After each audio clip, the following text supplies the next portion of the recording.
Assalamualaikum warahmatullahi wabarakatuh. Waalaikumsalam warahmatullahi wabarakatuh. Waalaikumsalam warahmatullahi wabarakatuh. Ya, hari ini kami dari kelompok 4 akan mempresentasikan hasil karya dari PPL 1 di SDN 070 Pasir Luyu.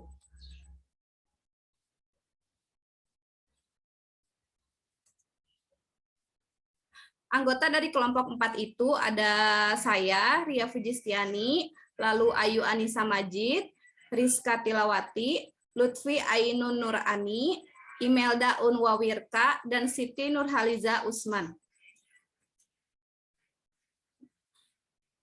Untuk presentasi yang pertama itu oleh saya sendiri membahas mengenai RPP atau Lesson Plan.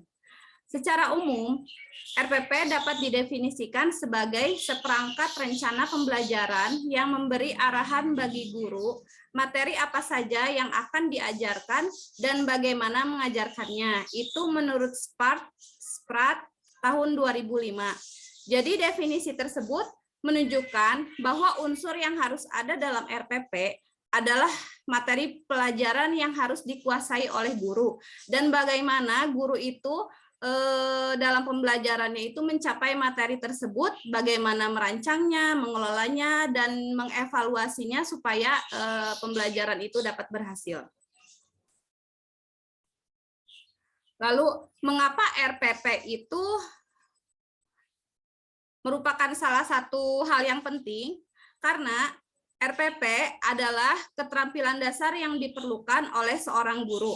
Arti pentingnya lesson planning atau RPP dalam kegiatan pembelajaran itu diibaratkan sebagai seseorang yang sedang melakukan sebuah perjalanan.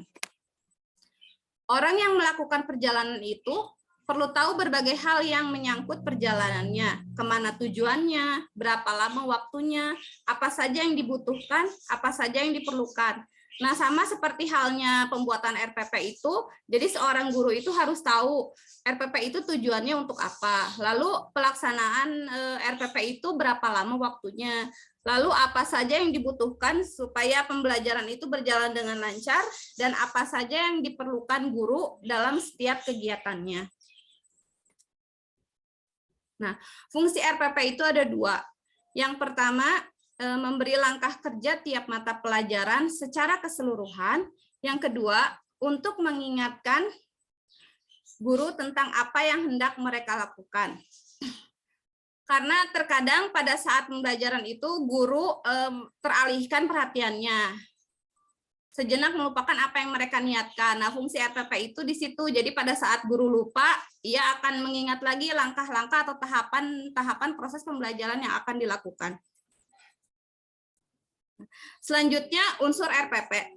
Menurut Peraturan Menteri Pendidikan Nasional tahun nomor 41 tahun 2007 tentang standar proses untuk satuan pendidikan dasar dan menengah, komponen RPP itu ada 11. Yang pertama, identitas mata pelajaran berisi tema, subtema, seperti itu kalau di Kurtilas. Lalu yang kedua, standar kompetensi dan 3 kompetensi dasar, itu biasanya ada di silabus. Lalu yang keempat, indikator pencapaian kompetensi, 5 tujuan pembelajaran, 6 materi ajar, 7 alokasi waktu, 8 metode pembelajaran, 9 kegiatan pembelajaran. Nah, dalam kegiatan pembelajaran itu ada kegiatan awal, kegiatan inti, dan kegiatan penutup. Lalu yang ke-10 penilaian hasil belajar, dan yang ke-11 itu sumber belajar. Nah, ini RPP yang telah disusun. Ini saya hanya memperlihatkan sebagian mengenai RPP, karena secara keseluruhannya itu banyak ya. Nah, RPP yang telah saya buat itu sudah, jadi unsur-unsur RPP yang 11 ini sudah ada semuanya pada RPP yang telah kelompok 4 bikin, atau telah kelompok 4 buat. Nah, untuk lebih lengkapnya bisa di-scan di barcode yang ini. Nah, sekian presentasi dari saya. Selanjutnya mengenai LKPD akan dijelaskan oleh Ayu Anissa Majid. Untuk Ayu dipersilahkan. Ya, terima kasih kepada Teh Ria. Bismillahirrahmanirrahim. LKPD atau Lembar Kerja Peserta Didik merupakan sarana untuk membantu dan mempermudah dalam kegiatan belajar mengajar sehingga terbentuk interaksi efektif antara peserta didik dengan pendidik yang dapat meningkatkan aktivitas dan prestasi belajar peserta didik.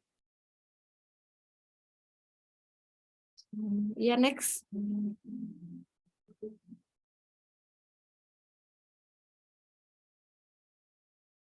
Langkah-langkah pembuatan LKPD untuk menyusun perangkat pembelajaran atau berupa lembar kerja peserta didik, menurut Nur Hadi tahun 2014 menguraikan rambu-rambunya bahwa LKPD akan membuat paling tidak yang pertama ada judul, kompetensi dasar yang akan dicapai, waktu penyelesaian, peralatan atau bahan yang diperlukan untuk menyelesaikan tugas, informasi singkat, langkah kerja, tugas yang harus dilakukan, dan laporan yang harus dikerjakan.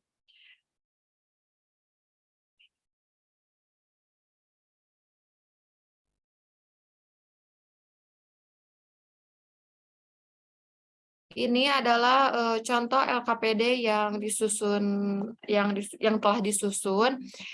Yang pertama, sebelum LKPD dibuat, di atasnya ada identitas dulu.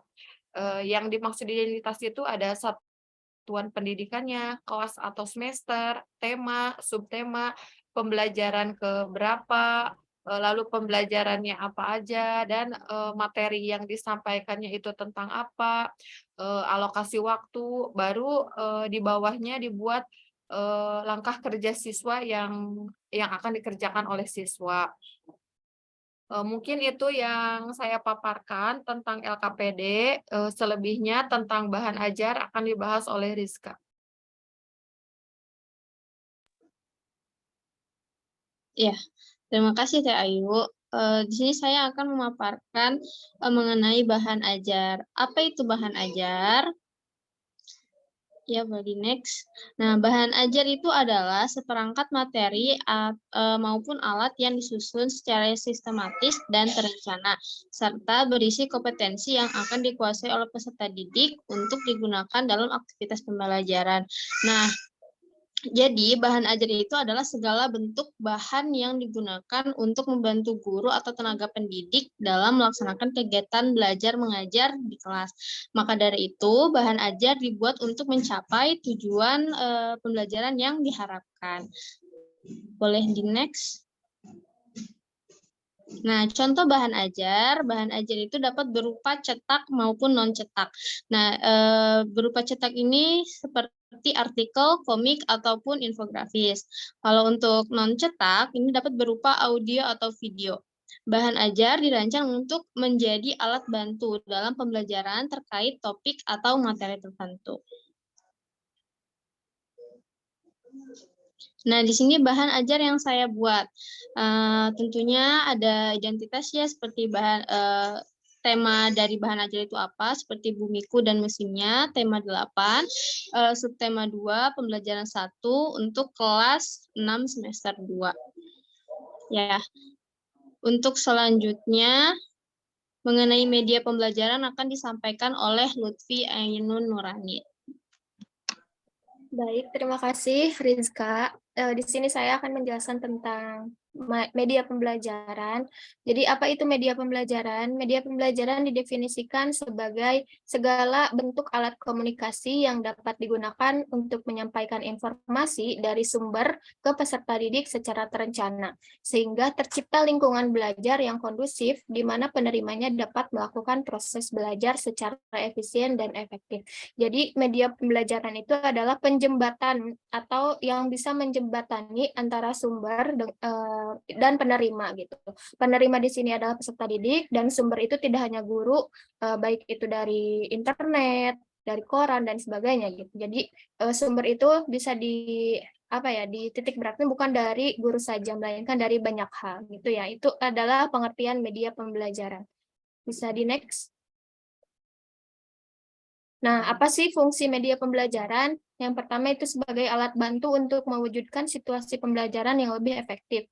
Yang kedua, media pembelajaran merupakan bagian integral dari keseluruhan proses pembelajaran. Jadi artinya itu tidak bisa berdiri sendiri, melainkan bagian dari satu sistem gitu. Jadi apa itu sistemnya? Yaitu perangkat pembelajaran. Jadi media pembelajaran itu adalah bagian dari perangkat keseluruhan pembelajaran. Kemudian media pembelajaran dalam penggunaannya harus relevan dengan komponen yang ingin dicapai. Jadi disesuaikan dengan kompetensi dasar yang telah dipilih dan indikator yang telah dibuat gitu sama wali kelasnya. Kemudian media pembelajaran juga bukan berfungsi sebagai alat hiburan, yaitu di garis bawahi bukan alat hiburan, tapi alat yang untuk menjembatani dari sumber ke penerima.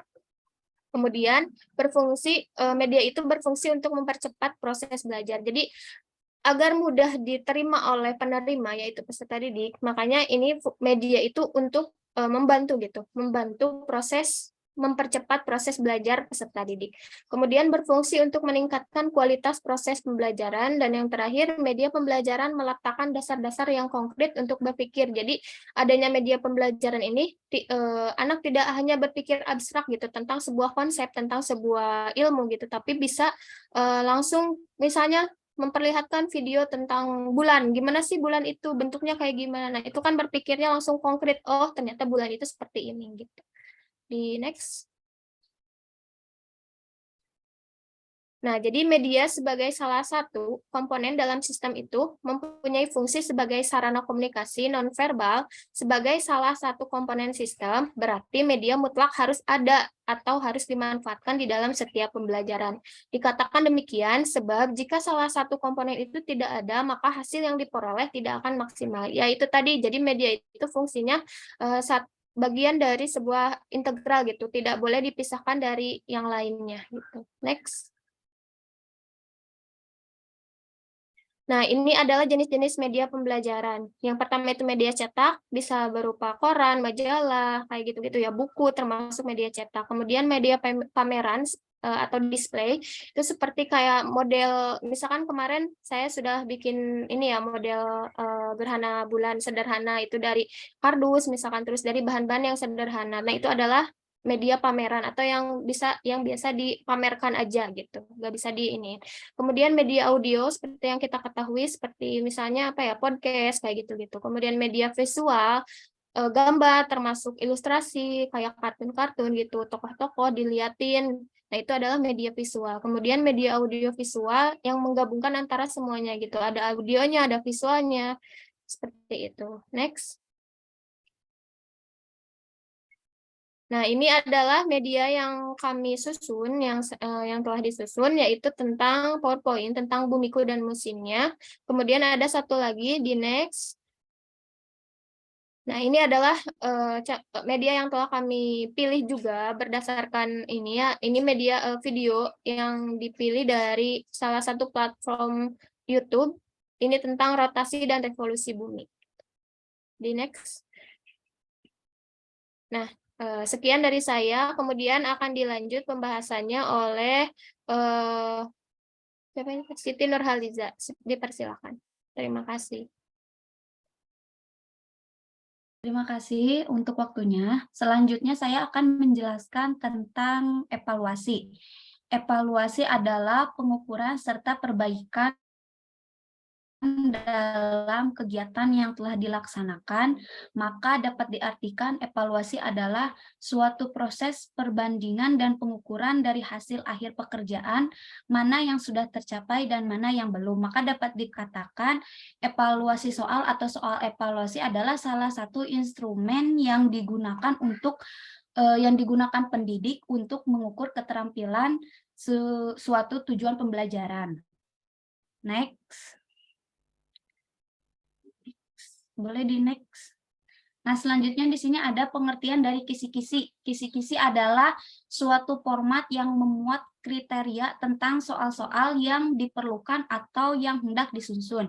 Kemudian fungsi dari kisi-kisi itu sendiri adalah pedoman dalam penulisan soal. Dengan kisi-kisi, penulisan soal dapat menghasilkan soal-soal yang sesuai dengan tujuan pembelajaran yang diinginkan oleh pendidik. Boleh next selanjutnya.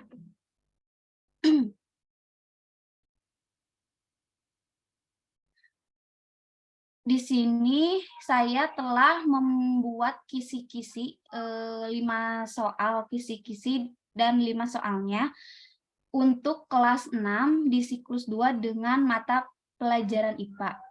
Berikut ini adalah kisi-kisi soal yang telah saya buat. Untuk soal pertama, saya membuat dengan kompetensi dasar menjelaskan peristiwa rotasi dan revolusi bumi serta terjadinya gerhana bulan dan gerhana matahari.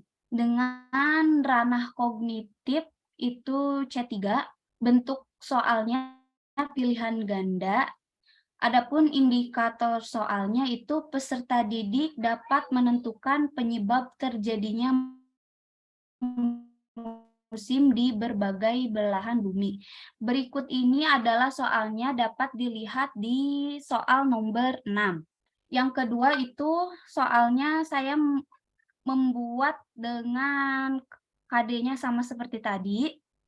Dengan ranah kognitif C3, bentuk soalnya sama pilihan ganda. Dengan indikator soal, peserta didik dapat menentukan musim yang ada di Indonesia.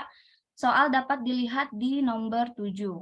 Selanjutnya nomor 3, ranah kognitifnya itu C3 dengan bentuk soal pilihan ganda. Indikator soalnya, peserta didik dapat menentukan waktu terjadinya musim dingin dan musim panas di 2 belahan bumi yang berbeda dengan benar.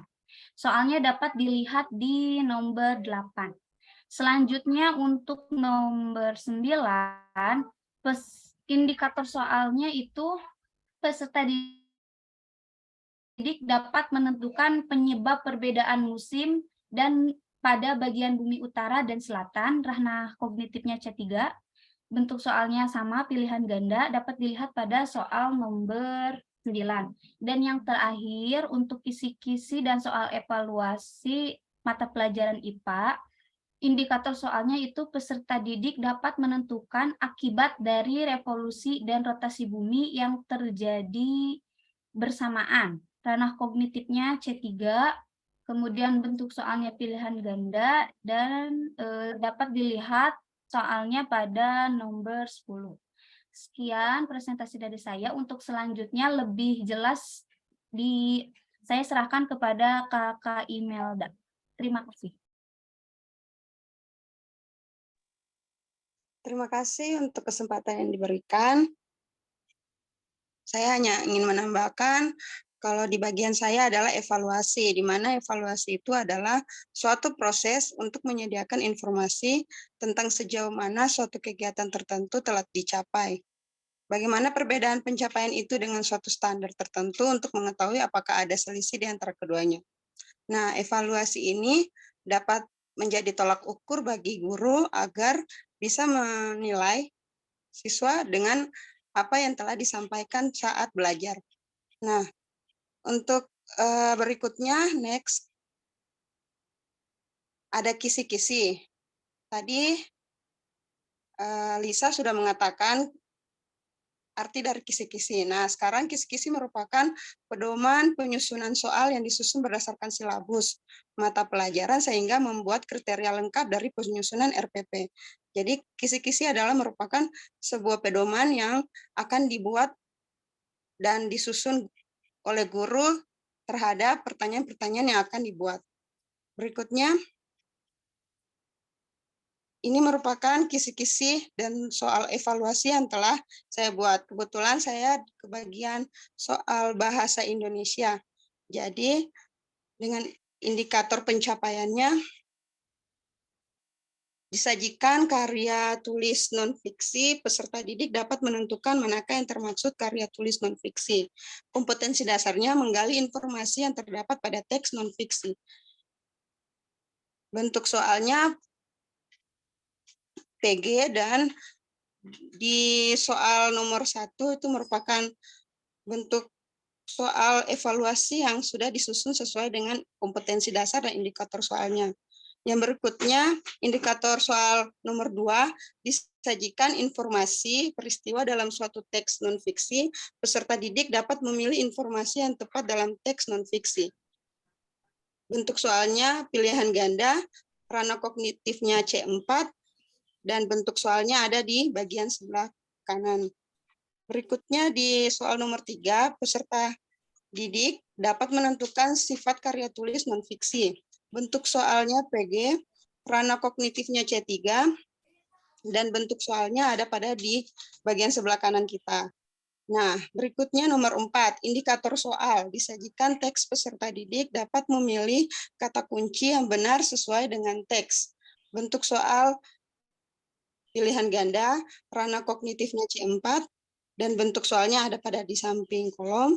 Kemudian yang terakhir, nomor 5, indikator soalnya adalah peserta didik dapat menyimpulkan informasi penting sesuai dengan teks, dan ada pada soalnya di sebelah kanan kita ya.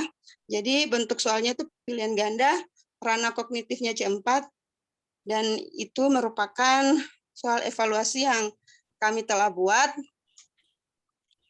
Sekian dan terima kasih dari saya, dan akan dilanjutkan oleh teman yang lain. Terima kasih untuk semuanya, untuk Siti, untuk Ayu, untuk Kak Imel, Lutfi, dan Rizka, begitupun saya, karena telah mempresentasikan hasil karya PPL 1 yang telah dilakukan oleh kelompok 4. Sekian dari kelompok 4. Mohon maaf jika ada kekurangan. Assalamualaikum warahmatullahi wabarakatuh. Waalaikumsalam. Waalaikumsalam warahmatullahi wabarakatuh.